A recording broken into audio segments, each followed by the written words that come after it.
Di negara manapun, di situasi manapun, bagaimanapun yang namanya sedang terjadi perundingan itu gencatan senjata. Itulah kita ditembakin. Ya bukan semuanya lah. Kena gas air mata. Itu kalau nggak salah di rumah sakit Budi Mulia itu 165 orang. Ada yang korban jiwa waktu itu? Enggak ada, alhamdulillah. Satu ya kalau nggak salah ya. Satu ya. Oke. Nah, tapi yang kena pengaruh gas air mata yang dirawat sampai beberapa hari itu diantaranya almarhum Ustadz Arifin Ilham, Ustadz Ali Jaber, 165 korbannya. Dari mana mereka bisa hidup senang-senang begitu kan? Mana ada orang mau setiap hari kerjanya menghujat orang, memaki orang, menjelekkan agama segala. Bayangin ngaku Islam, menjelekin Islam terus nggak berhenti-berhenti. Kalau Ini tidak, komunis kalau saya bilang. oke. Pasti komunis, nggak mungkin. Itu kan gaya-gaya komunis tahun 60-an sekian. PA212 itu kan boleh dikatakan motor penggerak masanya Prabowo diantaranya ya kan. Oke. Dengan GNPF dan PAA dan FPI. Apakah PA212 itu dibayar? Apakah ada kontraknya atau direkrut? Nggak ada, sukarela. Mana ada capres dan cawapres pulang bawa duit karungan? Coba, walaupun itu istilahnya duit 2.000, 5.000, 10, 100.000. Gimana cara? Sumbangan umat. Sumbangan umat. Bagaimana meminta maaf dan mengembalikannya? Timbul tenggelam Bersama meja.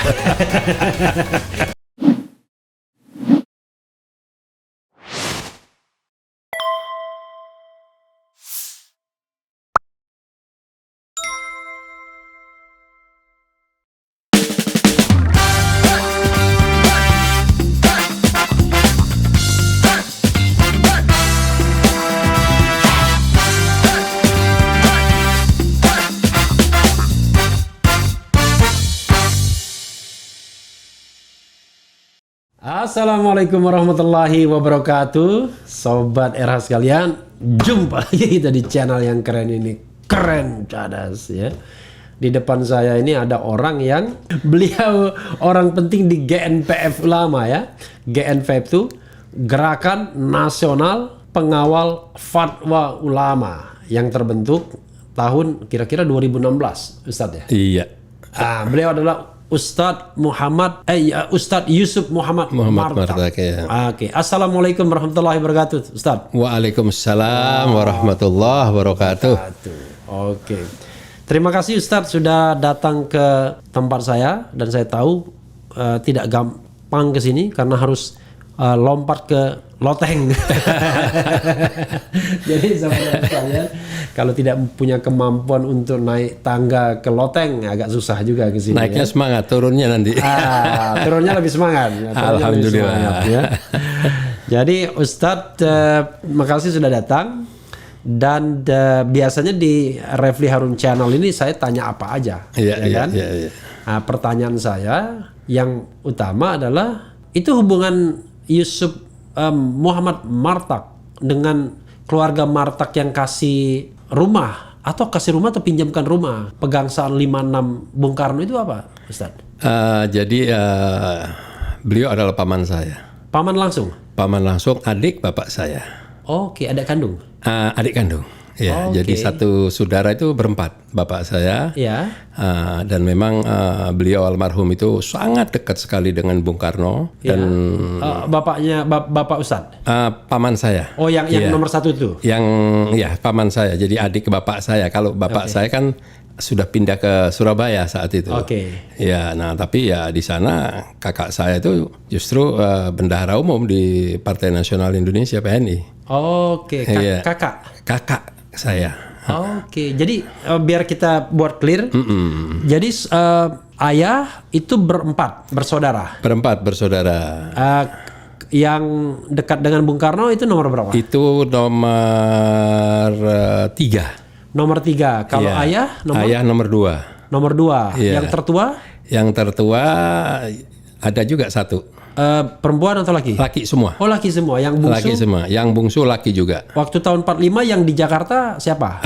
Semua masih 45 masih di Jakarta. Oh, 45 masih di Jakarta. Iya, setelah itu kurang lebih tahun 50 sekian, nah itu baru boleh pindah. Baru pindah. Iya. Termasuk ayah Ustadz pindah Iya. ke Surabaya. Iya, tapi paman saya tetap di Jakarta, Jakarta. tinggal di Pegangsaan Timur 56. Oh, itu rumah dia. Rumah tinggal. Rumah tinggal. Rumah tinggal. Lalu diberikan, dipinjamkan atau diapakan? Nah, jadi saat itu Bung Karno sedang di pengasingan, Ya. lagi menderita sakit berat sekali, Ya. mondar-mandir, diobatin, dibawain madu, dibawain obat, dibawain segala. Itu dari pengasingan dari Bengkulu atau Iya. ND? ND kalau nggak salah. Oh, ND ya? Iya. Oke. Jadi kenapa ini dilakukan semua? Karena saat itu dia sudah melihat ada tanda-tanda bahwa kita ini Mau merdeka.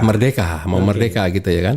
Nah, sampai akhirnya berhasil dan diminta saat itu sebenarnya Fakta Proklamasi itu kan akan dibacakan di Monas. Oke. Tapi paman saya tidak setuju. Dia bilang masa sebuah negara mengumumkan di pinggir jalan, gitulah. Nah, jadi ya rumah Pegangsaan Timur 56 itu gede sekali, mungkin sekitar 10.000 meter kali itu ada tuh. Oke. Iya, nah disitulah disampaikan. Tanahnya 10.000 meter ya? Kurang lebih begitu ya. Oke, nah setelah berjalannya waktu, dia melihat sebagai ini adalah suatu sejarah atau enggak sejarah gitu kan. Akhirnya belum puas Mas Ian. Dia berunding dengan istri, dengan anak, bagaimana kalau ini bukan hanya tempat, tapi ini kita berikan kepada negara. Oke. Nah, akhirnya pindahlah satu keluarga ke Pegangsaan Timur di seberangnya yang sekarang kalau tidak salah itu digunakan oleh salah satu partai. Partai apa? Demokrat. Oh, Partai Demokrat. Iya, itu. Yang katanya Demokrat yang asli nih. Atau Demokrat yang lain lagi. Iya, kadang-kadang begitu. Kadang-kadang ada asli, kadang-kadang hampir ada yang asli hampir dihanguskan. Oke. Ini Demokratnya AHY atau Demokratnya Muldoko? Demokratnya AHY yang menggunakan ya. Iya. Oh, jadi itu sudah beralih. Beralih. Dari keluarga Martak. Iya, beralih. Tahun berapa beralihnya? Itu sekitar tahun 60-an. 51 kok nggak salah ya. Ya, ada surat ucapan terima kasih dari negara. Bahkan di dalam surat itu dicantumkan mengucapkan terima kasih atas diberinya gedung proklamasi 56 dan dibantunya membeli beberapa gedung. Jadi bukan hanya satu gitu loh. Oke. Iya, itu Ada jelas. beberapa gedung untuk Indonesia Negara yang baru. Iya, untuk negara yang baru. Dan gedung proklamasi 56 itu jadi kediaman Bung Karno akhirnya? Atau jadi kantor atau jadi apa ya? Jadi kantor saat itu ya. Jadi kantor ya. ya? Jadi kantor apa? Presiden? Belum? Belum ya. Oke. Jadi waktu saya sempat waktu itu Pak Jika waktu beliau jadi wapres, kalau tidak salah itu sempat saya bertemu beliau, dia bilang menyayangkan kenapa itu ada sampai pernah dipugar gitu. Sebetulnya nggak perlu dipugar. Jadi itu sempat dipugar itu. Aslinya tidak begitu. Bukan dipugar, tapi di apa ya? Istilahnya kalau dipugar itu kan sesuai dengan aslinya kan? Iya. Direnovasi. Renovasi kurang lebih begitu ya. Kalau renovasi kan bikin gaya lain gitu kan. Iya. Sementara Kalau kan itu pugar, mesti cagar budaya kan. Iya, kalau dipugar sesuai aslinya Iya. kan. Jadi memang kalau bicara kecintaan kepada Bung Karno berarti pasti mencintai negara kan. Oke. Nah, kalau bicara cinta negara, Kesatuan Republik Indonesia.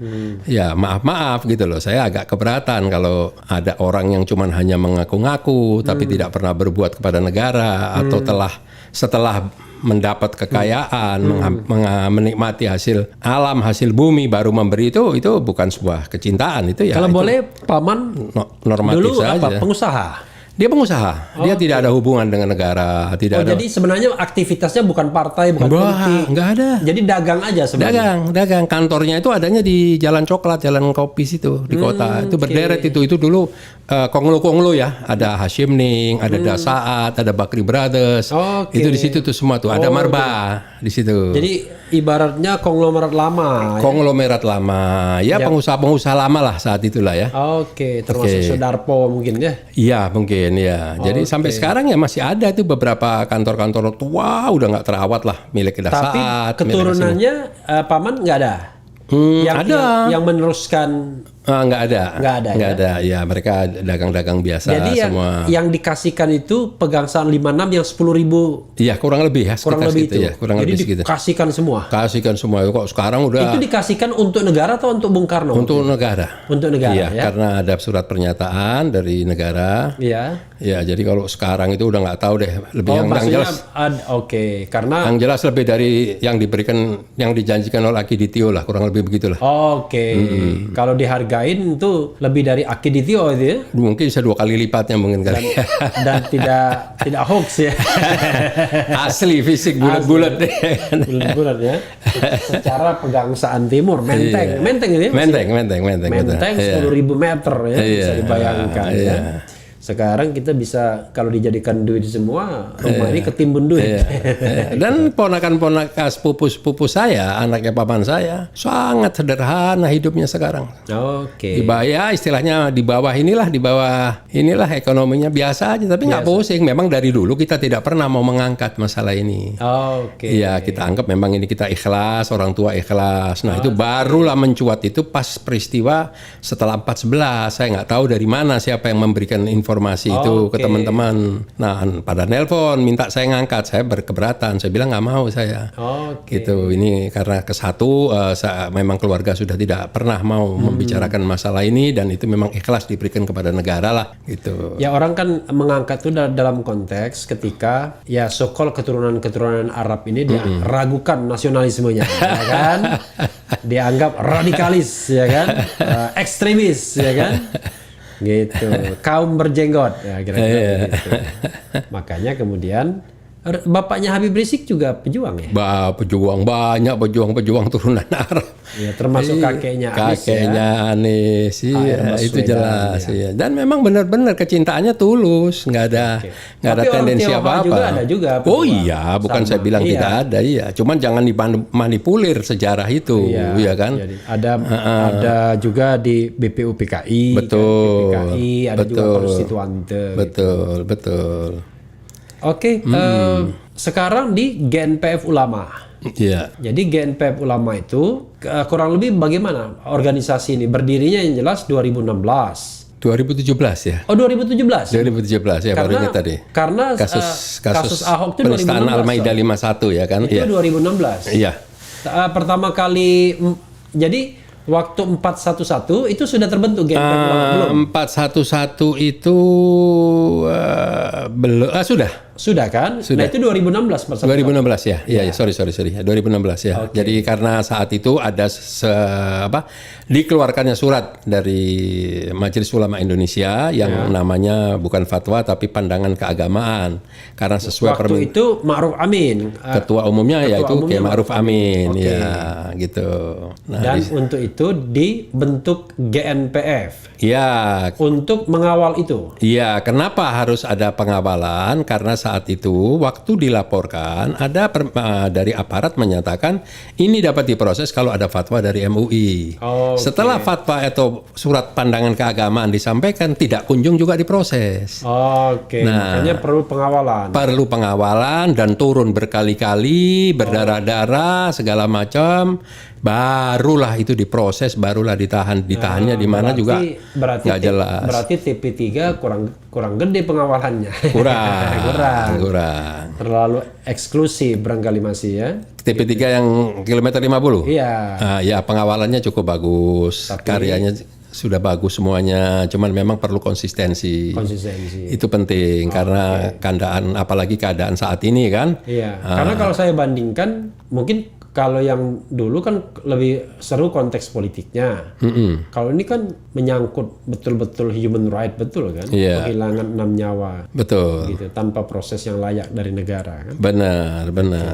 Sebenarnya kalau saat itu ya permasalahan itu tidak ansih ada politik gitu ya kan. Kalau seandainya Ahok, saya ngomong jujur ya, kalau seandainya Ahok tidak kepleset, tidak sering emosi, maki-maki, kan itu bisa kita lihat di YouTube-nya Pemprov DKI. Nah, itu kan sering. Nah, ya namanya sudah sering marah-marah ya pasti satu saat kepleset lah. Kalau enggak ya nggak ada lagi yang bisa mendung dia pasti jadi saat itu. Itu jadi, karena itulah. Jadi ada soal berkelindan soal-soal lain juga ya. Iya. Gitu. Waktu itu GNPF itu siapa ketuanya pertama? Saat itu Bahtiar Nasir. UBN ya, panggilannya UBN ya. Itu Bahtiar Nasir. Ya. Ketua Dewan Pembinanya Habib Muhammad Rizik Syihab. Ketua Dewan Pembinanya Habib Rizik Syihab ya. Jadi di GNPF itu pengurusnya tidak banyak, tapi rata-rata para ulama, para senior, begitulah. Karena memang boleh dikatakan sebagai pemikirnya lah. Oke. Gitu. Nah, yang membentuk ya Habib Rizik bersama beberapa pengurus FPI. Oke, yang membentuk GNPF Ulama itu. Iya, gitu. Kalau kita bilang backbone-nya justru FPI lebih ya. Ya, Backbone-nya iya, ya. otomatis. Artinya kalau nggak ada FPI mungkin nggak bergerak juga itu barangnya. Susah lah mungkin ya. Ya, jelas sekali. Karena dia punya dalam tanda kutip punya jaringan. Punya jaringan, Punya secara struktur sudah iya, terbentuk seluruh Indonesia, iya kan. Terus dari sistem loyalitas semuanya sudah teruji lah semuanya. Berarti tepat dong pemerintah membubarkan FPI. Sebenarnya Ngeri-ngeri sedap. ngeri-ngeri sedap. Sebenarnya kan tidak semua harus dibubarkan. Iya. Kan bisa dipilah-pilah mana yang salah, mana yang baik. Kan positifnya banyak. Bagaimana waktu menangani rescue seperti di Aceh, di mana-mana kan. Apakah dengan cara itu harus ini? Itu pun pembubaran pun tidak melalui proses hukum. Ya. Ya, itulah. Sudah sering dibahas di Refli Harun Channel. Iya, sudah menjadi berita umum lah. Udah khatam jadi.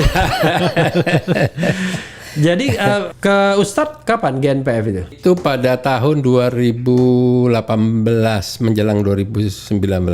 2018 2019 Iya. Yang memilih Ustadz itu apa? Semacam dewan suronya atau bagaimana? Iya, enggak, jadi dari pengurus sendiri. Dari pengurus GNPF itu? Iya, dari pengurus sendiri. Waktu itu Habib Rizik sudah di Mekah. Iya. Jadi karena perlu ada perubahan, karena ini perlu ada banyak hal lah ya, yang keterkaitan dengan saat itu kan banyak yang dibedik, dihukum, jadi Termasuk tersangka, UBD, termasuk UBN Iya. juga. Nah, disitulah pertimbangan supaya organisasi tetap berjalan. Akhirnya kita ya namanya istilah kita tuh syuro itu ya musyawarah lah ya. Iya. Nah, alhamdulillah ya tanpa saya sadari, tanpa saya sangka, secara aklamasi saya ditunjuk Oke. untuk Sampai memegang. sekarang. Sampai sekarang. Jadi kepengurusannya 2018 Iya, sampai tahun?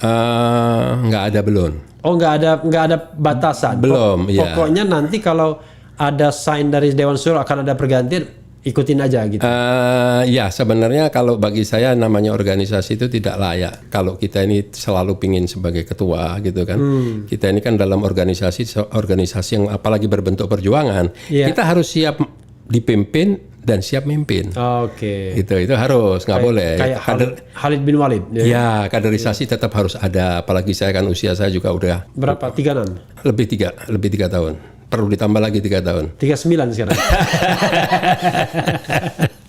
Jadi Ustadz kelahiran tahun berapa Ustadz? Saya lahir tahun 55. Oh 55 ya. 55 pemilu pertama. Pemilu ya pertama kan? ya. Tapi lebih tua daripada Prabowo Subianto ya kan? Iya. Enggak, lebih tua Prabowo kalau nggak salah. Ya. Setahun 2 tahun lah, lupa saya. Enggak, kalau Prabowo itu tahun 54 ya? Apa 53 ya? yang jelas dia 17 Oktober dia 52 kayaknya. Oh 52 ya. 52 ya, 52. Karena saya ingat dia kelahiran tanggal 17 Oktober dan 17 Oktober 53 itu adalah pemberontakannya Angkatan Darat dalam tanda kutip yang mengarahkan tank ke istana itu. Oke. Nah, itu peristiwa. Itu Oktober 52 kalau nggak salah. Jadi dia tuh tahun 51 lahirnya. Jadi setahun sebelum peristiwa itu dia lahir. Tahun 52 itu peristiwa itu. 17 Oktober 52 dia 17 Oktober 51. Dan tahun 2024 usianya sudah 73 tahun. 73 tahun. Layak lah untuk maju lagi lah. Layak kalau dibandingkan dengan kalau bandingannya Mahathir Muhammad ya. Oke, nanti saya akan sampai ke sana juga. Gitu. Karena saya mengikuti pernyataan GNPF Ulama atau PA21. Oke lah, saya tidak membedakan PA212 kan. PA212 itu juga pasti ada hubungannya sama Iya, GNPF. sayap juangnya GNPF Ulama. Sayap juangnya malah sayap ya. juang, ya. Apalagi sayap juangnya. Tapi Ustadz, apa yang dilakukan GNPF Ulama pasca demo besar-besaran itu? Jadi 411, 212 tahun 2016, tahun 2017, 2018, 2019, ya kan? Iya. Dan 2020 pandemi. 2021 selain kegiatan reuni Akbar 212 itu? Jadi GNPF itu kan memang terdiri dari orang-orang yang memang punya kepedulian ya kepada negara dan bangsa. Jadi di samping kita itu mengkritisi apa yang perlu kita kritisi secara konstruktif, ya kan, yang kebijakan-kebijakan pemerintah dan lain sebagainya. Nah, kita juga turun ke bawah. Jadi dari mulai Sambil minum tadi? ya, misal ada musibah dan lain sebagainya, termasuk seperti awal-awal COVID, itu kita turun, tidak ada henti-hentinya, kita ya semampu-mampu kita lah. Gitu. Nah, tapi tatkala ada kebijakan-kebijakan yang boleh dikatakan tidak berpihak kepada rakyat, kepada masyarakat, ya kita menyuarakan, misal masalah HIP, Omnibus Law dan lain sebagainya. Tapi orang kan menamakan atau menganggap kita ini yang paling nggak mau anteng, nggak mau diem. Ya nggak mau, bukan tidak mau anteng, tidak mau diem. Kita kepingin anteng, kepingin diem, ya kan. Banyak PR yang harus kita kerjakan. Tapi kalau selalu yang dikeluarkan kebijakan itu berseberangan, toh juga semua orang juga menolak. Hanya cuman kita lah yang mungkin lebih depan lah istilahnya, lebih berani ngambil inisiatif, ya kan. Dan inisiatif itu selalu bergandeng dengan GNPF, PA212, FPI sebelum FPI dibubarkan. Itu memang 3 serangkai begitu ya? Iya, karena di sini kita menunjukkan bahwa kita ini adalah satu kesatuan ya. Karena kalau kita bergerak masing-masing, berarti kekuatan kita sudah mulai terpecah belah. Karena kita tidak boleh ada perbedaan, karena kita ini kan mewakili komunitas, para ulama, para habaib yang bersama kita, ya itu ya kita harus jaga gitu. Memang. Dan itu simpulnya di Habib Rizik? Ya tentu. Ya, itu karena tentu. Saya lihat kok dia hadir semua di situ. Di GNPF Ulama dia Dewan Suro tadi. Dewan Pembina. Dewan Pembina. Dewan Pembina, iya. DPA 212? DPA 212 sama. Sama Dewan Pembina. Di FPI Imam Besar. Imam Besarnya, iya. Ya, artinya simpulnya di Habib Rizik. Di Habib Rizik, ya. Karena Habib Rizik itu sangat reaktif, dalam arti kata cepat. Dia tuh mengambil satu kesimpulan tatkala ini harus cepat dikerjakan dan harus cepat disampaikan, disuarakan lah, kurang lebih begitu. Gitu. Nah, jadi karena memang mungkin ya jam terbang beliau, pengalaman beliau, ya kan. Ya kita ya yang positif ya kita bisa terima. Itulah yang kita kerjakan. Jadi bukan kita ini, dan setiap kita itu aksi bukan tiba-tiba. Kita itu sudah mengadakan pembicaraan, diskusi, kita pernah kita awali dengan kirim surat ke parlemen dan lain sebagainya, tapi ya tanpa ada respon. Tidak ujuk-ujuk gitu. Tidak. Kita diketawain orang nanti tidak. Makanya seperti HIP, alhamdulillah, yang tadinya antara pemerintah dengan parlemen saling melempar tanggung jawab. Parlemen bilang itu surat sudah ada, itu RUU itu sudah ada di pemerintah. Pemerintah bilang nanti kalau sudah dikirim dari DPR kita akan menolak atau apalah saat itu kan. Ternyata waktu kami berkunjung, kami ke DPR, saya sebagai ketua delegasinya ya yang menemui kita ya wakil-wakil ya, kalau ketuanya nggak pernah mau turun. Ketua DPR siapa? Puan. Puan ya? Iya, Puan. Masih tetap yang dulu, belum diganti, masih tetap. Ini cerita yang sekarang ya? Iya. Saya ingatnya yang dulu, jangan-jangan.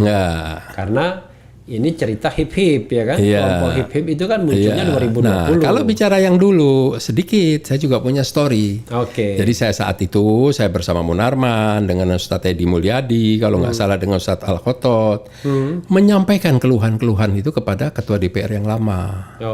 Tapi alhamdulillah di akhir jawabannya cukup memuaskan bahwa kami ini tidak bisa berbuat apa-apa. Nah, coba bayangin, mau kemana kita mengadu? Ya kan? Nah ini bukan ngarang-ngarang terus story gitu lah. Makanya bukan saya mengarang-arang atau mengandai-andai, ini ya harus saya sampaikan. Nah disitulah makanya kami melihat mau kemana lagi kita ini mau menyampaikan aspirasi ini. Kalau Ketua DPR saja sudah menyatakan. Ketua DPR yang lalu siapa? Kalau nggak salah. Karena banyak soalnya.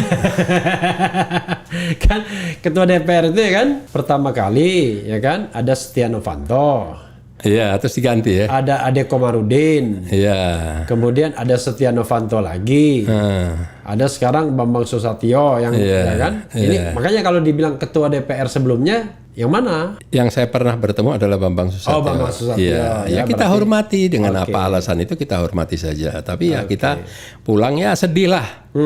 Hati ini ya kan, bagaimana, apa yang harus kita sampaikan, mau tidak mau ya kita sampaikan kepada komunitas yang menitipkan amanat pada kita, kan itu kan banyak ormas yang bergabung. Kita ini kan hanya sebagai delegasi mewakili ormas-ormas tertentu gitu.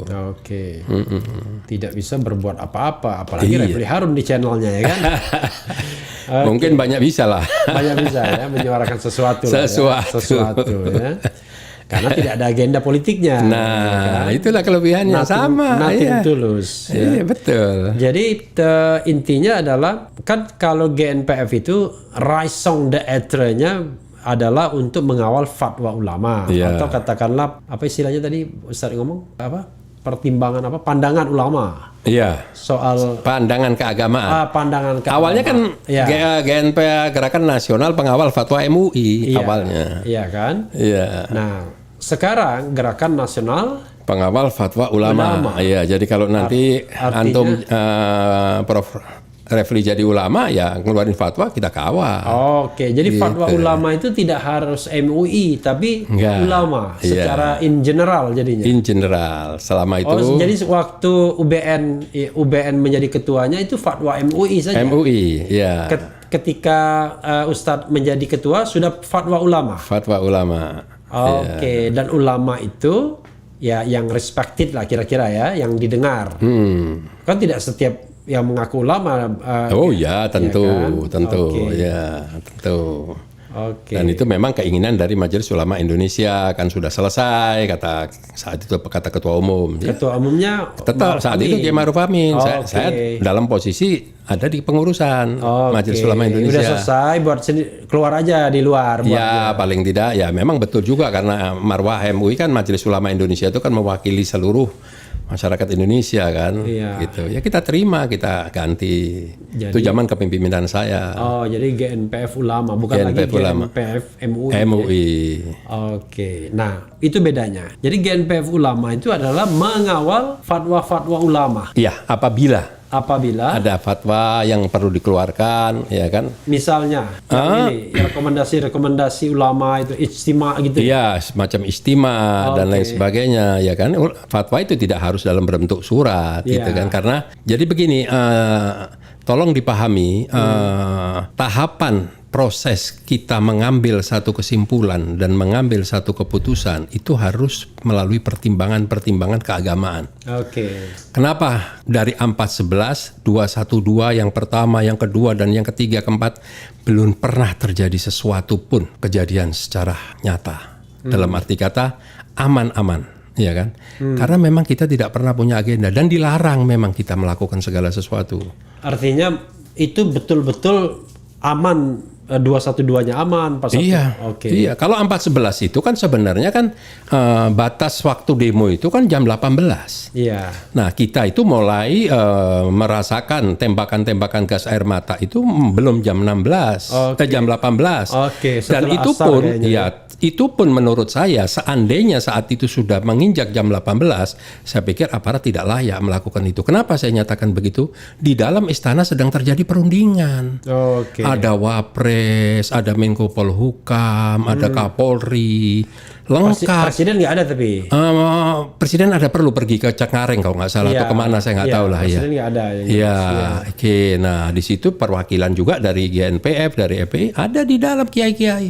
Oke. Nah di negara manapun, di situasi manapun, bagaimanapun yang namanya sedang terjadi perundingan itu gencatan senjata. Iya. Itulah kita ditembakin. Ya bukan semuanya lah kena gas air mata. Itu kalau nggak salah di rumah sakit Budi Mulia itu 165 orang. Ada yang korban jiwa waktu itu? Nggak ada, alhamdulillah. Satu ya kalau nggak salah ya, satu ya. Oke. Tapi yang kena pengaruh gas air mata yang dirawat sampai beberapa hari itu diantaranya almarhum Ustadz Arifin Ilham, terus Ustadz Ali Jaber. Oke. Itu 165 korbannya. Jadi ulama-ulama tumpah ruah di sana. Ya? Tumpah ruah semua di sana. Oke. Tumpah ruah di sana. Nah, bagaimana dibilang itu kebijakan tidak berseberangan, tidak bertentangan kalau sudah semua hampir ulama ada di situ. Oke. Nggak ada ulama yang tidak ikut saat itu semua. Termasuk dari NU, dari Muhammadiyah. Semua. Kalau di acara kita, acara 14.212 itu kan hanya bajunya saja yang tidak kelihatan. Banyak PNS, banyak ini, banyak semua. Oke. Dan semua dari unsur organisasi keagamaan. Semua. Iya. Jadi di situ tidak bisa diklaim bahwa ini hanya misalnya mewakili komunitas kelompok organisasi agama tertentu. Tidak. Enggak ya, semuanya ya. Tidak. Bahkan waktu istimewa tahun 2000 bukan istimewa, waktu reuni 2019 sebelum acara itu saya mengundang lintas agama di Hotel Sofyan. Oke. Ada dari Hindu, Katolik, Nasrani, Buddha, Diundang semua. juga guys. Akhirnya mereka hadir semua. Oh, tahun 2019. Oh, terakhir ya. Sebelum 2019 betul, reuni 2019. Iya, terakhir kan. Iya, dan Terakhir mereka kita sebelum hormati pandemi. naik ke atas panggung dan mereka disambut, dituntun dari bawah sampai ke atas panggung. Mereka nangis, meneteskan air mata. Tidak menyangka, ternyata dia pikir bayangan dia bakal akan mengalami perlakuan yang tidak baik. Ternyata tidak, justru mereka ada satu, saya lupa ya, kalau nggak salah namanya siapa, dia bilang, "Ustaz, bagaimana kalau saya nanti kelihatan kalung salib saya?" Kalau saya bilang, "Cari kalung yang lebih besar, keluarkan dari baju. Biar Anda nanti tahu perlakuan." Justru malah di situ malah dihormatin karena dianggap tamu kan. Kan kita dalam agama Islam itu akromud dhaif itu menghormati tamu itu adalah segala-galanya gitu loh. Jadi mereka tidak mengerti filosofi orang Islam. Iya. Orang Islam itu jangan diperangi.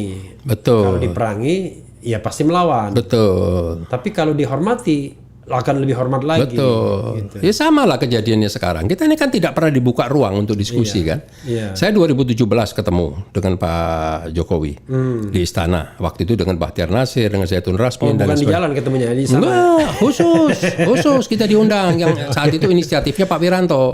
Oke. Menko Polhukam. Menko Polhukam. Tapi tidak ada tindak lanjut. Oke. 2019 saya bertemu lagi di Istana Bogor. Itu bahkan dahsyat 2,5 jam dari mulai sholat sunnah berjamaah, sholat sunnah, setelah itu sholat lohor berjamaah, setelah itu di ruang kerja Pak Jokowi menyatakan bahwa saya tadinya disiapkan ruang meeting tapi saya nggak mau. Itu tahun berapa itu? 2018. 18. Iya. Wah, itu kan menjelang Pilpres. Belum ya, masih ya. Ya kan menjelang Pilpres. Iya, tapi belum ada kaitan sama sekali ya. Oke, belum ada pembicaraan. Nggak ada. Itu total 2,5 jam kita. Siapa aja bersama yang hadir? Saat itu kita berenam ya. Saya dengan Ustadz Sobri Lubis, Ustadz Slamet Ma'arif, dengan Abar Ra'ut Al-Bahar, Ustadz Muhammad Khotot, Usama Hisham. Usama Hisham kan orang Golkar. Ya, dia inisiatornya. Oh, inisiatornya. Iya, inisiatornya. Sebetulnya ya kita sudah istilahnya Siapa tadi Bahar tadi? Abah Ra'ut Al-Bahar. Oh, dari mana itu? Dia itu sebenarnya dia salah satu tokoh senior di Az-Zikro ya. Oh, Tempat Ustadz Arifin Ilham. Arifin Ilham. Ya. Oke.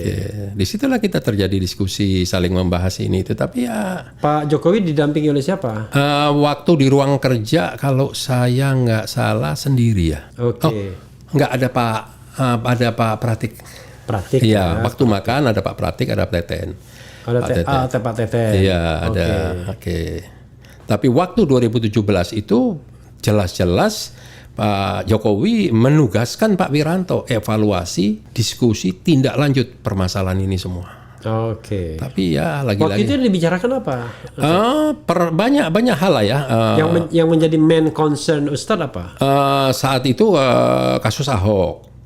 Terus Kan 2018 sudah selesai. iya, terus kriminalisasi terhadap Habib Rizik. Oke. Iya, kenapa saya bilang kriminalisasi? Jadi beberapa kali ada acara-acara khusus ya, acara semi kenegaraan termasuk waktu Raja Salman datang berkunjung ke DPR itu nama Habib itu sudah masuk di list sebagai tamu, tiba-tiba dicoret. Oh, Last minute dicoret. Begitulah. Oke. Nah, itulah banyaklah terjadi kebuntuan-kebuntuan. Gitu. Jadi ada pihak-pihak tertentu yang memang ingin menjauhkan Habib dari istana, kira-kira begitu. Saya pikir Habib itu salah satu figur ya. Tapi kalau saya lihat lebih dari itu ya. Dia memang tidak senang umat Islam ini dalam arti kata ya, quote unquote ya, yang benar-benar concern ya menjaga keutuhan NKRI ini bisa dekat dengan pemerintah gitu loh ya. Jadi memang selalu diciptakan ya. Contohnya seperti sekarang kan. Oke. Buzzer di ternak ya kan. Bagaimana sekarang kita mau bilang mau anteng mau Peternakan buzzer tuh pusatnya di mana? saya pikir semua mereka punya sarang-sarang ya. Iya, jadi bukan rahasia sebenarnya. Sudah banyak orang lihat gitu keluar masuknya di mana gitu. Luar biasa Ustaz. Saya nanya yang paling nggak mutu pun dijawab dengan serius juga. Lah habis kaget. Satu saat saya kok ini masuk ke sini. Saya amati loh, ini ternyata wah ini rupanya di sini sangkarnya ini. Oke. Boleh minum Mas ya? Boleh dong. Saya boleh menuangkan teh lagi Ustaz. Aduh, terima kasih. Ustaz rupanya tidak minum teh, tapi saya minum teh Ustaz. Nggak apa-apa. Ustaz, ya? Apa yang ingin Ustaz harapkan dalam sisa pemerintahan Presiden Jokowi ini jadi apa yang sebenarnya yang mau diharapkan, mau yang dikerjakan, mau apalah judulnya begitu. Iya, kalau saya lihat kan begini ya, kalau kita ini hanya cuman bisa mengkritisi, memprotes dan lain sebagainya kan juga tidak fair ya. Nah, kita juga pingin dalam arti kata apa yang kita suarakan, ya kan, yang jelas-jelas itu adalah perubahan. Oke. Ya, contoh misal, dengan mudahnya orang melaporkan kalangan sekitar kita. Misalnya Jam 12 dilaporin, jam 1 sudah dipanggil atau kadang-kadang dicokok. misal Ya. harus konkret. Iya konkret banyak. Misal siapa? Iya banyak. Contoh kayak orang anak-anak FPI. Munarman. Nah, kalau Munarman lain lagi itu kan, itu memang udah Diincar lama. diincar lama, iya kan. Nah, tapi kalau laporan-laporan yang disampaikan oleh kita maupun orang lain tentang orang-orang yang tadi saya bilang di ternak, hampir tidak pernah ada yang diproses. Jadi mereka merasa kebal hukum. Karena mereka merasa kebal hukum, terus-terusan begini. Nah, Contohnya siapa? Ya banyak, ada Abu Janda, ada Denny Sergar dan lain sebagainya. Itu kan jelas-jelas ada Armando. Oke. Iya kan? Kenapa saya mesti sebut nama? Ya ini bukan rahasia, sudah. Makanya saya kan daripada kita tutup-tutupin nama kan orang udah tahu semua kan. Betul. Iya kan? Nah, mereka menyerang segala orang. Kita pun, saya pun kenal juga tidak, tapi dia sebut-sebut fam saya. Contoh misal Martak loh. Martak itu kan banyak. Kalau saya hantam sergar yang lain kan pasti tersinggung. Iya. Nah, kalau nggak ngerti, nggak paham, yang sopan. Iya. Nah, kalau mau mengkritisi, mau protes, mau apa, ya yang konstruktif lah, gitu. Karena ini kan yang kita sampaikan ini kan bab membangun negara. Dalam arti kata. Nah, kenapa kok kita selalu begini? Karena contoh sekarang misal masalah HIP, masalah Omnibus Law dan masalah-masalah lain. Ini kan semua kayak dipaksakan di saat musim pandemi. Undang-undang Minerba, terus undang-undang perlindungan penggunaan dana COVID. Ini kan jadi aneh. Kok ada sesuatu yang mestinya harus diaudit dan lain sebagainya, tapi ini sudah dibuatlah peraturan-peraturan, ya kan? Iya, tapi kalau saya lihat concern GNPF Ulama itu tidak hanya soal di keumatan ya, tapi juga soal kenegaraan ya. Oh ya, otomatis. Oke. Otomatis karena itu darah itu sudah mengalir dari semenjak saya dilahirkan, jadi ya nggak akan bisa berhenti seperti Habib Rizik, jangan diharap bisa berhenti, nggak mungkin. Nah itulah yang tadi tidak bisa dilokalisir, hanya udahlah ulama itu ngomong saja soal keagamaan, padahal soal keagamaan dan keumatan itu seperti dua sisi dari mata uang yang sama. Iya. Ini kan yang kejadian sekarang ini kan sudah mulai menyisihkan agama, menyisihkan ulama. Ya inilah yang terjadi sekarang. Tapi begini Ustadz ya, di kalangan Islam sendiri kan selalu ada kontroversi kan. Jadi yang memang berjarak dengan pemerintah ada, atau memang sengaja di-exclude ya, dikasih jarak. Tapi kan yang direkrut ke istana juga ada juga. Banyak kan ulama-ulama. Bahkan ulama-ulama yang respected, dihormati. Banyak. Artinya problemnya kan bukan di Pak Jokowi, problemnya di ulama sendiri. Ya, pertanyaan sekarang yang dimaksud ada yang punya ketokohannya jelas, namanya juga jelas. Pertanyaannya, suaranya jelas nggak? Oke. Disampaikan nggak? Itu pun pernah saya sampaikan ke Pak Jokowi dulu. Jadi waktu Pak Jokowi menyampaikan pada saya, pada kita ya saat itu, saya tidak memusuhi umat Islam. Saya kalau ke daerah selalu berkunjung ke pondok pesantren. Saya di sini sering mengundang ormas-ormas Islam. Ya saya sampaikan Pak Jokowi nggak salah, betul. Tapi yang terjadi kebuntuan komunikasi itu dengan kita-kita, tapi yang Bapak undang ini ormas-ormas yang tidak ada kaitannya, dalam arti kata tidak punya permasalahan apa-apa. Dan sayangnya mereka tidak menyampaikan ini aspirasi. Tidak kami rasakan lah, kalau saya bilang tidak sama sekali nggak mungkin lah ya. Mereka asik-asik aja kira-kira gitu. Mungkin asik-asik aja mereka, nggak juga dikutak-atik negara ya kan, sementara yang direpresi ini yang bermasalah kan. Kalau kita misal ada waktu mulai kita dideketin saat itu oleh Pak Wiranto, kita mau dipertemukan, itu yang kita siapkan bukan baju sama jaket sama jas sama peci, bahan apa yang akan kita diskusikan. Nah, mungkin di kelompok yang berbeda ini, wah ini besok ketemu presiden nih, kita mesti rapi, mesti begini. Ya udah, salah rahat-rahatan saja kalau menurut saya. Ini versi pribadi saya, maaf ya. Saya tidak mengecilkan, tidak mengkerdilkan apa yang pernah dilakukan oleh para ormas-ormas dan lain sebagainya. Tapi kan pasti kita bisa merasakan perubahannya, gitu loh. Nah, kalau seandainya itu disampaikan, ya kan, oleh para ulama, saya yakin Pak Presiden pasti akan melakukan perubahan. Dan itu keluar dari ucapan beliau waktu di Bogor. Ucapannya apa? Nah, waktu saya mencoba mengelaborasi permasalahan kasus Habib Rizik, itu keluar dari Pak Jokowi sendiri bahwa wah, kalau gitu memang saya selama ini mendengar sepihak. Itu keluar. Saya tidak mungkin berani ngomong kalau tidak real. Bahkan yang kedua, beliau nanya, apa yang harus saya sampaikan? Ya kan, ya menurut saya yang sampaikan kepada aparat. Saya bilang begini, Pak Jokowi, ini negara hukum. Saya mohon apabila ada permasalahan baik terkait dengan Habib Rizik atau bukan terkait dengan Habib Rizik yang memenuhi unsur hukum, silahkan diproses hukum. Tapi yang nggak ada, tolong jangan diada-adakan. Nah, kalau seandainya Bapak pernah mengundang beberapa petinggi dalam arti kata ya, dari mulai kepolisian, TNI, Menko Polhukam dan lain sebagainya, itu pernah terjadi. Diundanglah mereka untuk membahas permasalahan Habib Rizik. Tolong Pak, sekali-sekali berikanlah dari kita kesempatan untuk menyampaikan informasi versi kita. Tapi di depan mereka. Silahkan mereka dihadirkan. Itu malah yang saya tawarkan. Nah, jadi supaya Bapak mendengar benar-benar dua pihak yang jelas. Karena Bapak sebagai pemimpin negara, Bapak adalah presiden kita juga. Itu ucapan saya, nggak kurang nggak lebih. Jadi sebenarnya menurut Ustadz ada upaya untuk disinformasi kepada presiden mengenai Habib Rizik. Atau ada pihak-pihak yang ingin memberikan citra yang buruk kepada HRS di mata presiden. Iya, pasti. Bagaimana motifnya politik? Motifnya politik gitu loh, karena kan konkretnya kan Habib itu kan selalu tidak mudah ditundukkan, tidak istilahnya dia lebih senang dengan oposisi, mengkritisi dari luar. Nah, ini mungkin pemerintah yang sekarang ini tidak siap untuk hal ini. Gitu, kalau pemerintah sebelumnya kan ya itu normatif saja gitu loh.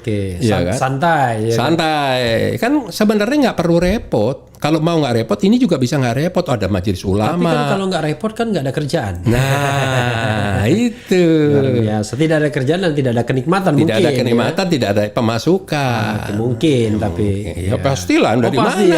Dari mana mereka bisa hidup senang-senang begitu kan? Mana ada orang mau setiap hari kerjanya menghujat orang, memaki orang, menjelekkan agama segala. Bayangin ngaku Islam, menjelekin Islam terus nggak berhenti. Kalau tidak, ini komunis kalau saya bilang. Pasti komunis, nggak mungkin. Itu kan gaya-gaya komunis tahun 60-an sekian.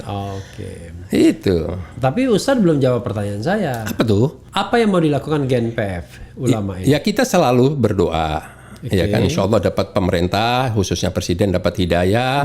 Ya kan, insya Allah tidak ada salahnya kita mendoakan orang. Ya kan, nah setelah itu ya kita tetap menjalankan amar ma'ruf nahi mungkar. Tetap kita mengkritisi yang tidak berpihak kepada masyarakat, segala peraturan dan undang-undang. Tapi yang positif ya kita tidak perlu lagi mengkritisi, silahkan. Sekarang Ustadz ya, GNPF ulama tentu nggak bisa dong dilepaskan dari agenda politik nasional, misalnya Pilpres atau Pemilu 2024. Nanti perahu GNPF kemana?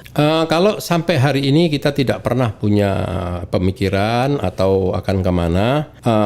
Kalau seandainya kita ini seperti di 2019, itu kan bukan hanya karena kita ini sebagai murni pendukung, tidak sebenarnya. Kita hanya ingin pergantian kepemimpinan.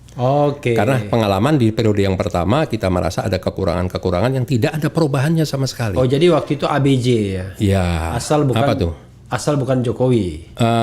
Kita tidak stigma begitu, tapi dalam arti kata kita butuh ada perubahan kepemimpinan. Oke. Nah, siapapun kepemimpinannya Maksudnya silakan. perubahan yang baik ya. Perubahan menuju ke arah yang baik, Oke. gitu loh. Karena Hijrah ya. hijrah, karena ini sebuah negara besar, ya kan, negara dengan hasil bumi, hasil alam yang mestinya kaya raya, mestinya nggak berutang negara ini. Oke, jadi kalau 2024 kan sudah pasti akan terjadi perubahan kepemimpinan. Kalau tidak ada 3 periode atau perpanjangan masa jabatan. Tapi katakan let's say asumsinya adalah akan ada perubahan kepemimpinan. Lalu arah perahu GNPF Ulama kemana nanti? Ya kalau kita itu kalau seandainya kita harus masuk ke wilayah politik, kita harus mendukung, itu ya kita harus punya kriteria tersendiri. Siapa yang layak kita dukung? Oke. Ya kan, komitmennya apa? Bukan dengan GNPF. Seperti waktu Pilpres 2019, Pak Prabowo menandatangani Fakta Integritas 17 poin, tidak ada satupun untuk Habib Rizik dan untuk kita. Hanya poin ke-17. Poin ke-17? Memulangkan Habib Rizik, itu saja, ke-17. Lainnya semua untuk agama dan negara dan bangsa. Asumsinya kalau jadi presiden kan? Kalau jadi presiden. Jadi kalau Menhan nggak perlu pulang. Enggak, karena kan masih jadi pembantu. Iya, oke. Iya. Jadi kalau Menhan ya sudahlah, apa boleh buat kan? Iya. Tapi masalahnya, ini ada 2 hal yang ingin saya garis bawahi, Ustadz. Pertama, berkali-kali saya mendengar pernyataan dari PA212 tidak akan menjagokan lagi Prabowo. Itu berkali-kali tuh saya dengar. Bahkan saya ungkapkan juga di YouTube saya, ya kan? Nah, itu yang pertama. Nah, yang pertama diklarifikasi dulu. Memang sudah pasti nggak Pak Prabowo lagi. Ya, saya pikir PA212 itu kan boleh dikatakan motor penggerak masanya Prabowo. Oke. Di antaranya ya kan. Oke. Dengan GNPF dan PAA dan FPI. Apakah PA212 itu dibayar? Apakah ada kontraknya? Atau direkrut? Nggak ada, sukarela. Oke. Mana ada capres dan cawapres pulang bawa duit karungan.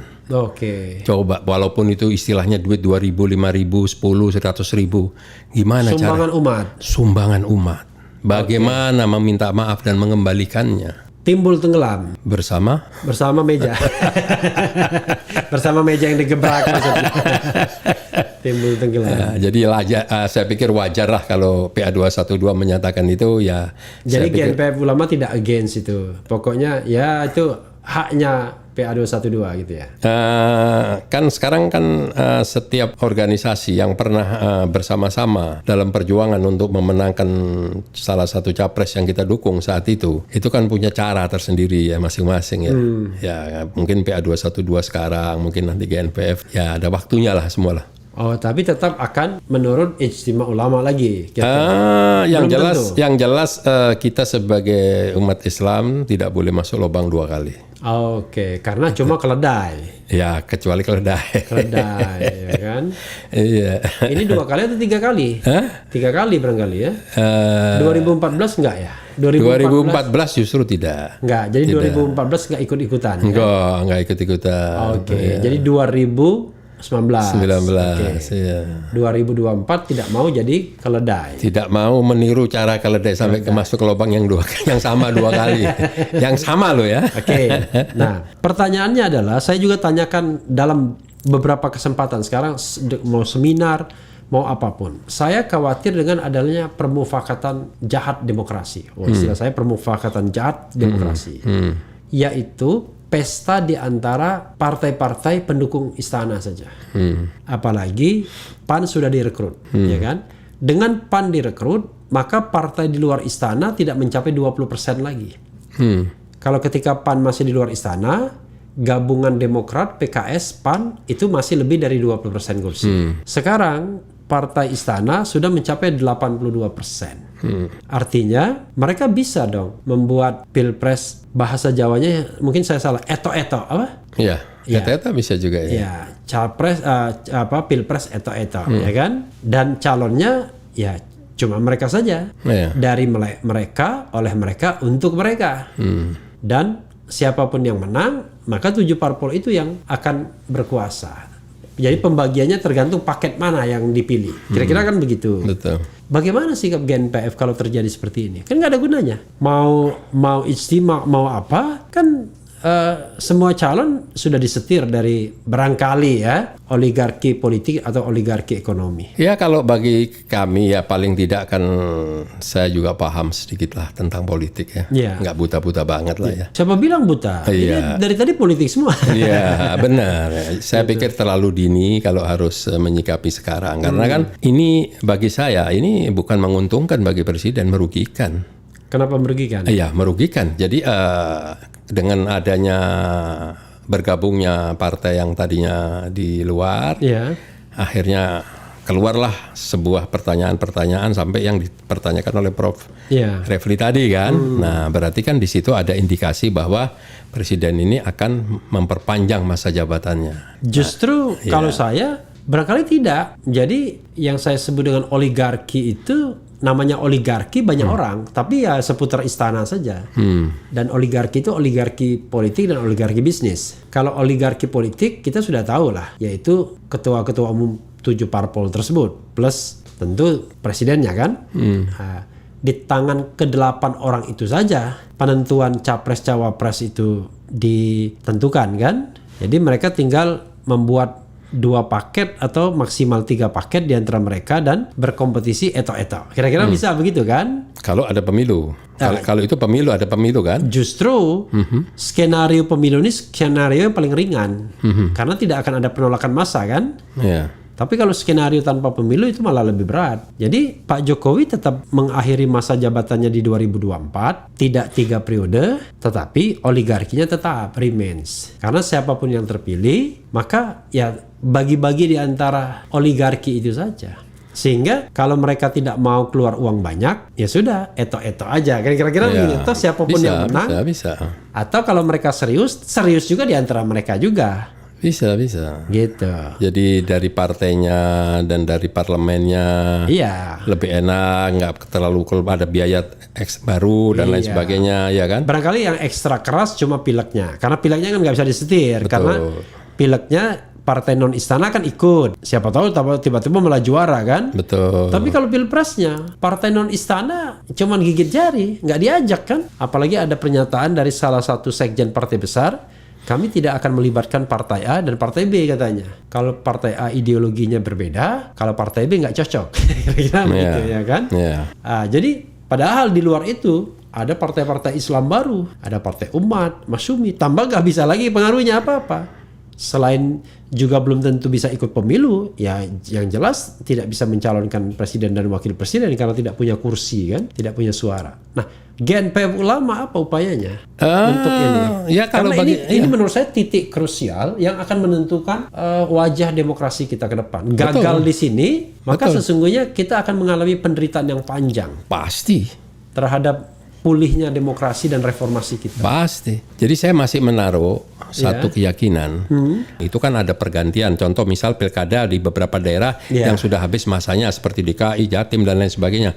Itu kan pasti terjadi perubahan. Apakah pertanyaan saya, apakah partai-partai besar ya seperti Golkar, Gerindra, Nasdem dan lain sebagainya, apakah juga mereka akan terus begini sampai 2024 dan 2029? Maksudnya terus akrab. Ya mereka dalam arti kata mereka kan juga pingin dong mengambil peluang kekuasaan kan? Ya, nah, untuk pilkada mereka kan gentleman agreement. Silakan kita berkelahi di pilkada, silakan berkelahi di pileg, karena kita nggak mungkin damai kan. Tapi di pilpres kan kita bisa damai katanya kan. Ya, tapi diskus pembicaraan itu sudah ada yang kayaknya di sana, tapi mereka juga udah punya ancar-ancar sendiri nantinya. Itu biasa terjadi di setiap mau menjelang pemilu kan. Artinya Ustadz masih yakin bahwa masih ada peluang demokratisasi. 2009 pernah terjadi contohnya kan 2009. Kenapa? Itu kan pernah terjadi asal bukan si A. Udah semuanya itu bisa mengkristal ke situ gitu lah. Saya kok kalau 2019 itu malah punya analisis yang berbeda walaupun nggak etis menyampaikannya. Saya menganggap bahwa pemilu eto-eto itu sudah terjadi di 2019. Ya sebenarnya kan banyak orang yang menganalisa bahwa lebih bagus kalau calonnya yang sekarang, yang saat 2019 lah daripada orang lain. Ya memang tanda-tanda itu ada, bukan tidak ada. Kami merasakan itu. Itu kami merasakan. Karena kan makanya yang saya bilang oligarki politik dan bisnis bermain. Pasti. salah satunya adalah bagaimana memastikan lawannya jangan yang lain. Kira-kira begitu kan? Tapi kita kan punya pengalaman, Bang Refli. Tahun 2017 pilkada. Ya. Kurang kekuatan apa mengkristalnya? Berapa partai mendukung? Toh yang menang juga Anies juga. Ya, tetapi Jadi pengalaman itu tidak bisa kita. Ya, tapi akhirnya kan oligarki ini juga pintar dia. Oh, berarti jangan ciptakan open competition. Ya pasti. Ya kan? Ya mereka tidak akan berani. Karena kalau open competition, walaupun calonnya itu katakanlah di atas kertas tidak begitu kuat, tapi kalau dia open competition dan genuine election, maka peluang itu selalu ada. Tapi kalau misalnya calonnya di antara oligarki sendiri, ya kita mau ngapain? Kita nggak punya calon, kan? Kekuatan pro demokrasi kan nggak punya calon, mau ngapain? Karena siapapun yang menang, ya dia juga yang akan berkuasa. Betul. Makanya saya mendefinisikannya bukan kekuasaan Presiden Jokowi, tapi kekuasaan oligarki yang saat ini berkuasa. Gitu. Tapi kan ada partai-partai itu kan beda partai kan beda gaya kepemimpinan. Ya. Beda gaya atau beda kekuatan ketua umumnya. Ya, nah, ya contoh misal Golkar itu kan sangat dinamis, partai itu kan nggak sebodoh itu kan. Mungkin sekarang hari ini mungkin ketua umumnya punya ambisi, dia melakukan pendekatan. Nah, tapi kan satu saat saya nggak yakin itu semua. Tapi yang jelas 2024 kepengurusan partainya tetap. Makanya Golkar misalnya konon ya, salah satu yang menolak pengunduran presiden di 2027 karena pergantian ketua umumnya di 2024 pasca pemilu. Betul. Artinya sampai 2024 tidak akan ada perubahan kebijakan. Betul.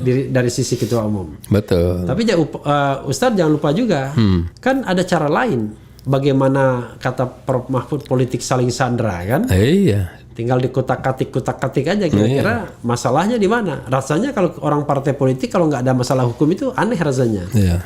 Kan gitu. Konkretnya gini, kalau boleh saya lebih dalam lagi ya. Iya, justru pengen dalam gitu. Iya, kan tidak sedikit dari mereka itu yang sudah ada komunikasi dengan kita. Oke. Walaupun kita anggap masih basa-basi gitu kan, tapi kita tidak pernah mau merespon positif. Ya kita bilang bolehlah kalau kita mau menjalin komunikasi hubungan boleh-boleh saja, tapi tidak di dalam kapasitas mendukung dan lain sebagainya. Tapi mereka sudah mulai, makanya saya masih punya keyakinan. Makanya saya ketawa melihat pola-pola itu. Nah, pikir itu pastilah 2022 akan terjadi perubahan yang mendasar nantilah. Apalagi dengan kondisi saat ini.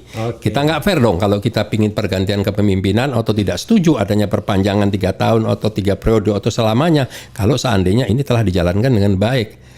Ya kan, sementara sekarang kan terjadi permasalahan nggak ada henti-hentinya kan. Gitu. Kalau saya pribadi Ustadz, saya menganggap bahwa 3 periode dan pengunduran pemilu itu rasanya mungkin nggak akan terjadi. Kalau menurut saya. Karena itu terlalu berat. Terlalu berat, setuju. Ya kan? Nah, justru yang saya khawatirkan tadi dengan direkrutnya PAN itu adalah tanda bahwa oligarki itu akan berputar di antara mereka saja tanpa pihak lain bisa mengutak-atiknya. Nah, jadi kalau misalnya ada pihak-pihak yang berkomunikasi keluar, ya mungkin awalnya cek ombak aja, testing the water. Tapi perubahan terakhir ini sepertinya mengarah ke sana. Karena kan tidak ada kebutuhan untuk misalnya memperkuat kabinet dan lain sebagainya. Orang sudah terlalu tambun dan gemuk kan. Tapi memastikan bahwa tidak ada calon lain itu penting. Jadi partai luar istana kekuatannya cuma 18% dan tidak bisa mencalonkan pasangan presiden. Dan GNPF Ulama kalau mau misalnya mendukung salah satu calon, ya hanya disodorkan calon dari 7 parpol itu saja yang sudah di-create mungkin oligarki politik yang berkuasa saat ini. Kalau kita melihat pengalaman 2019, last minute itu hampir terjadi perubahan. Ya.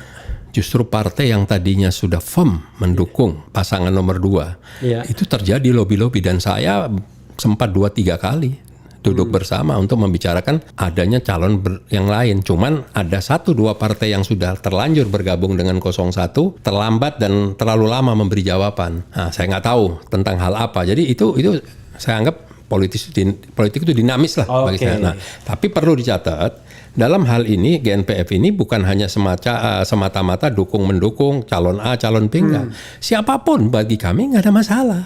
Nah, selama kebijakannya berpihak kepada negara dan bangsa itu aja. Jangan mengganggu kelangsungan beragama, semua agama. Tapi dan mungkin nggak kalau dari rahim yang sama itu akan muncul kebijakan yang berbeda. Kan gini, orang banyak mengatakan gini, yang paling dikhawatirkan di Indonesia ini adalah oligarki politik dan bisnis. Ya. Terutama bisnis, oligarki Iya. bisnis yang Yang paling membiayai bahaya itu bisnis. politik itu. Iya, itu yang paling bahaya. Ya kan? Iya. Dan pasti mereka sudah menghitungkan. Bahkan barangkali orang mengatakan bisa saja melibatkan kekuatan asing misalnya. Yang memang powerful saat ini. Nah, sekarang kalau misalnya dari rahim seperti itu, Ustadz, apakah mungkin muncul pemimpin yang adil? Ya, tentu kemungkinan kecil. Iya. Ya kan, tapi paling tidak upaya itu kan tetap akan diupayakan ya oleh kita yang memang selalu di posisi oposisi. Iya. Dan yang berikutnya saya masih punya keyakinan partai-partai ini kan polanya sudah berbeda. Kalau sekarang kan satu sama lain tersandera kan. Pemainnya, playmakernya ini ya istilahnya full tim lah. Udah tahu cara-cara itu kan. Tapi di 2024 ini kan banyak yang sudah mulai uzur gitu loh. Mudah-mudahan ya sudah tidak ada lagi di dunia ini pemain-pemainnya. Iya kan? Ya ini fair aja kan. Memang begitu ceritanya kan. Jadi Ustadz ini ingin yang namanya kalau petinju itu save by the bell. Iya ya kan? Jadi sudah mau dipukul, mau jatuh, tapi tiba-tiba tong, ya, bel berbunyi, selamat kita kan. Selamat. Jadi save by the bell itu tadi yang tadi ada yang meninggalkan alam fana ini. Iya kan? Allahu alam ya. Iya, kita tidak nyumpahin ya kan. Paling tidak kalau sudah uzur kan mungkin sadar, mungkin intinya berubah adalah karena kita boleh menganalisis, Iya. tapi Tuhan punya kekuasaan. punya kekuasaan. Kita kan tidak bisa menafikan semua mau kita kerjakan sendiri. Nah, Tuhan nggak dikasih bagian, itu nggak benar. Oke. Kita utamakan qadar, takdir dari Allah, pertolongan, ya kan? Itu dari Allah tuh mutlak. Oke. Karena mereka juga punya istri, punya anak, punya cucu, punya segala kan. Mereka kan juga pastilah masih punya hati nurani lah. nurani, ya. Itu penting lah. Oke, Iya. hati nurani Nah, itulah tapi yang bukan kita Hanura ya, harapkan. hati nurani ya. Ya, karena Hanura belum lolos. Jadi partai yang tidak masuk dalam 9, apalagi 7 ya kan. Oke Ustadz, last word, last statement apa Ustadz? Ya, saya selalu berharap pertama-tama kepada pemerintah, ya kan, paling tidak sedikitlah mendengar apa yang telah kita sampaikan, ya kan. Kan tidak mungkin yang kita sampaikan ini semua salah. Kalau perlu mendapat input dan lain sebagainya, silahkanlah. Kalau memang tidak layak menemui kami kan bisa mengutus, ya kan, perwakilan dan lain sebagainya supaya mendengar aspirasi kita itu apa. Nah, itulah yang menjadi pembahasan. Nah, silahkan setelah itu pemerintah tidak ada salahnya apabila ingin menjalankan program-programnya, ya kan. Nah, kalau seandainya semua dipaksakan, hari ini saya dapat informasi yang sangat mengkhawatirkan dijualnya beberapa aset-aset termasuk jalan tol. Ada di beberapa jalan tol yang menderita kerugian besar-besaran. Nah, ini apakah ini mau dipaksakan? Investasi itu yang model apa? Oke. Mana investasi yang menguntungkan? Ini yang menjadi pertanyaan besar. Itulah. Nah, selamatkanlah dulu. Kalau memang bisa menggait atau membuka pintu untuk investasi, berarti paling tidak ada income, ada pemasukan untuk membayar utang. Tapi kalau terus malah menumpuk utang, ya apa yang dimaksud investasi masuk itu apa? Oke. Nah, investasi itu masuk kalau ada kemudahan regulasi, tidak berbelit-belitnya perizinan dan lain sebagainya, dan negara ini kondisinya aman. Nah, kalau masih buzzer berkeliaran kayak begini, orang kan Masuk investor tapi investor buruk. investor yang memang yang biasa main kong kali kong seperti yang disebutkan oleh Pak Faisal Basri kemarin. Kalau investor yang baik ya dia pengen kondisi yang baik pula. Iya, kalau sekarang kita menggali sesuatu atau mengerjakan sesuatu dari Indonesia yang keuntungannya 80%, 70%, semua orang berani spekulasi. Sekali gali bisa untung 2-3 kali, gagal ya masih untung. Nah, ini kan yang dilakukan. Pernah nggak transparansi dibuka? Ini ada investor ini sedang membangun ini, income buat Indonesia hasilnya ini, manfaatnya ini, tenaga kerjanya ini, kan nggak ada ini semua ini. Kan nggak pernah ada transparansi yang dijelaskan. Yang jelas sekarang ini BUMN itu utang-utangnya rata-rata sudah jatuh tempo. Udah. Jadi untuk membayar utang yang sudah jatuh tempo itu terpasang utang lagi. Terpaksa utang lagi. Jadi utang dibayar lagi dengan utang. Dengan utang. Pemerintah juga begitu. Iya. Membayar bunga utang dengan utang yang baru. Betul. Nah, jadi kita sudah masuk jebakan Jadi ekonomi yang luar jadi biasa. ada filosofi pengusaha itu yang selalu berprinsip selama masih dipercaya carilah hutang yang banyak. Nah, itu yang rupanya yang terdengar oleh pemerintah dianggap ini formula yang benar. Iya. Ini tidak benar. Boleh menutup hutang, membayar hutang dari hutang itu boleh. Bukan tidak boleh, tapi nilai daripada hutangnya tidak menjadi tambah. Iya, kalau ini tambah. Nah, kalau utangnya 100, cari pinjaman 50, bayar hutang, sisa 50, itu nggak apa-apa. Kalau ini 100, cari pinjaman 50, buat bayar hutang 20, berarti kan utangnya 130. Iya, karena yang dibayar itu cuma bunganya. Cuma bunganya. Itu pun sering gagal bayar bunga. Iya, jadi Sering. nggak mungkin utang pokoknya tetap. Iya, jadi nggak jelas gitu loh. Oke. Ya Ustadz, terima kasih ya banyak Sama-sama. atas sharingnya ya yang luar biasa. Dan memang kalau kita interview seperti ini Sobat Era sekalian, memang harus reading between the lines. Nggak bisa juga kita above the lines ya. Tidak bisa juga kita angkat ke permukaan semua ya. Betul. Jadi kadang-kadang ya terpaksa bahasa silat dipakai ya kan?